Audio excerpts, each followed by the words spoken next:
welcome to Patristic Nectar Kids. I'm Kriya Destiny of Ascetic Life of Motherhood.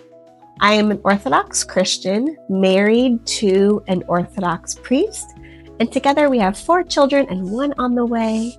And here we like to talk about how we bring the life in the church into our homes in an intentional way. I like to talk about traditions and feast days and just simple ways we live the faith in our homes. And so today we're going to be talking about St. Martin of Tours. And there's a special tradition associated with his feast day that's coming up. So I want to tell you about that and just some reasons behind that tradition and how you can do that in your homes or in your communities. So I hope you'll stay tuned.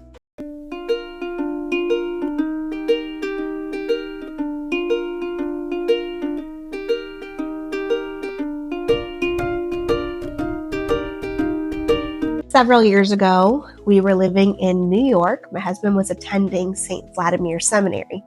And there was a seminarian there. She was a nun from Germany. And she is the one that brought this tradition to the seminary.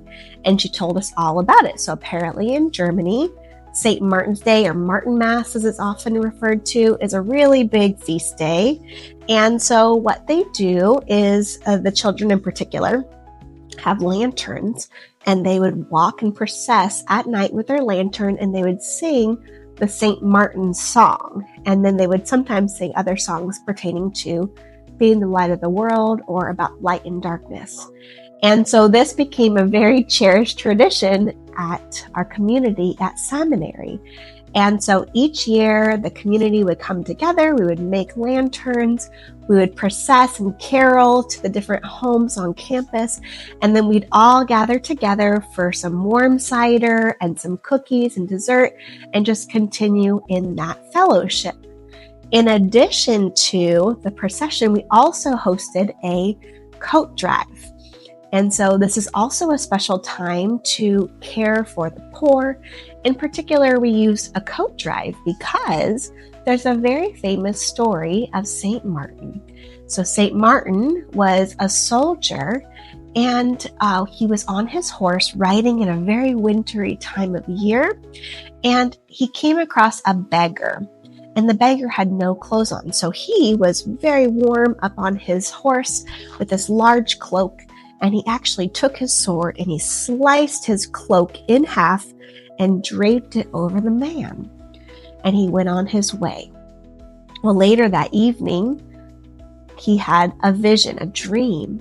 And in that dream was the man wearing the coat. But it wasn't an ordinary man. It was Christ himself.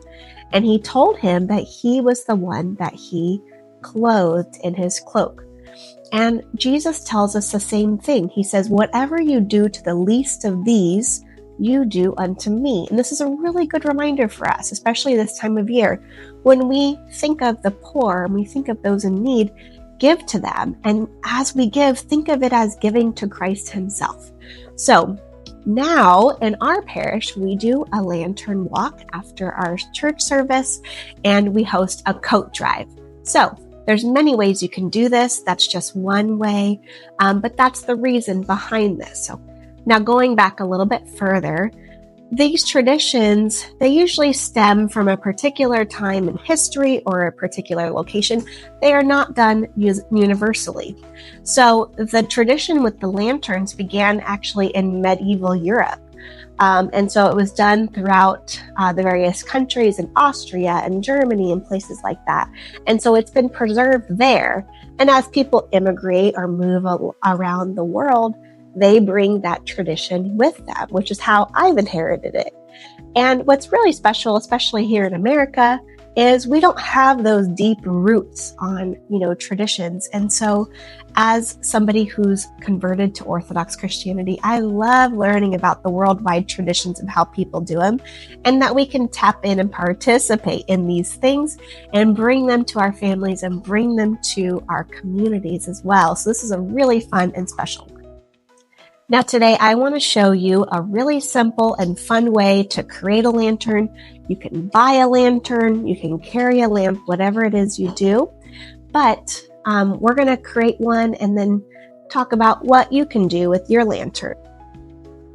So to make your own lanterns, you'll need a few simple things. You'll need some string, some tissue paper, Mod Podge or glue, and some empty, clean jars. So the first thing you're going to need to do is paint the jar with Mod Podge. Just acts like a glue. And then you stick the tissue paper, which we have pre-cut tissue paper here, on the jars, and it just starts to cover it. Now, typically while my kids are doing this craft, I read them a story. So one of our favorites is Snow on Martinmas. You can find it on Amazon.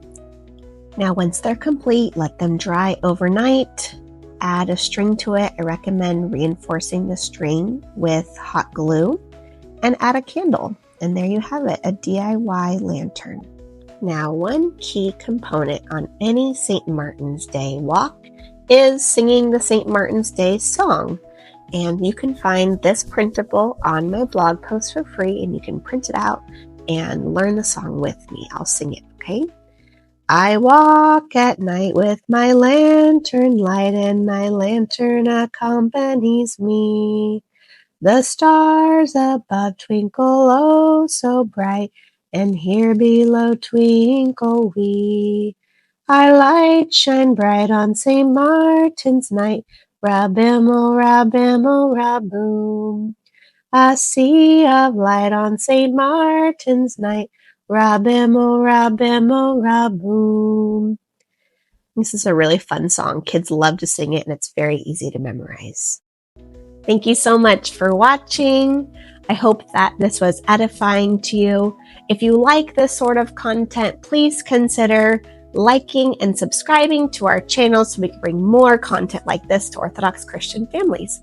If you'd like to learn more about St. Martin's Day, how to organize your own lantern walk, I actually have a complete blog post on it that'll walk you through how to set something up like that, how to do a coat drive, and things like that. There's a lot more information on my blog, so I'll link that below so you can find a quick link to that. But whatever you do, I pray it's a blessing to you and your family. Happy St. Martin's Day. Bye.